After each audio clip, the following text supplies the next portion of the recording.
Chilli కూడా వేసుకోవాలండి. ఇందులోనే ఒక స్పూన్ కారం పొడి కూడా వేసుకోవాలి. ఒక అర స్పూన్ పసుపు కూడా వేసుకోవాలండి.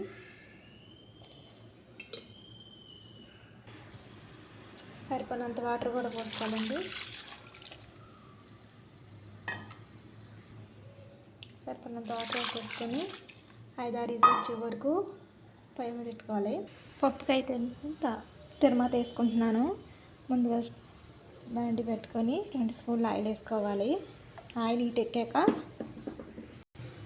మినపప్పు శనగపప్పు వేసుకుంటున్నానండి.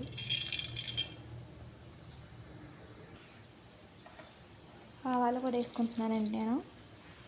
ఇందులోని జీరా కూడా వేసేసుకుంటున్నాను. దంచుకున్న 5-6 చిన్న ఎల్లిగడ్డలు కూడా వేసేసుకుంటున్నాను.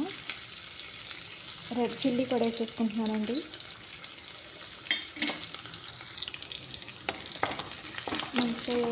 మంచిగా వేయించుకోవాలండి మనం.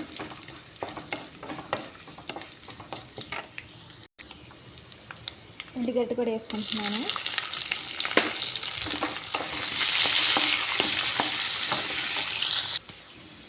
ఒక 2 టమాటాలు కూడా చిన్నగా కట్ చేసుకుని కూడా వేసుకుంటున్నాను.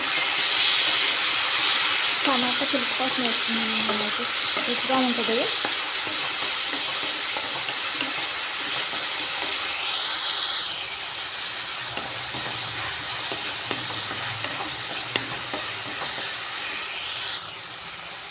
నేను దగ్గర కరివేపాకు కూడా వేసేసుకుంటున్నాను.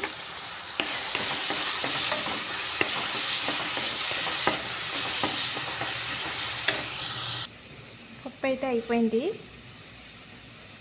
దీంట్లో వాటర్ తీసేసుకుని మెత్తగా చేసేసుకోవాలి గట్టితోటి. మంచిగా ఏం చేసుకోవాలండి అది పోపు.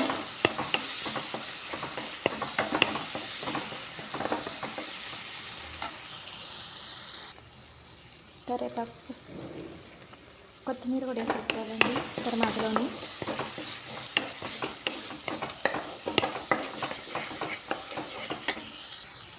సరిపడినంత సాల్ట్ కూడా వేసుకోవాలండి.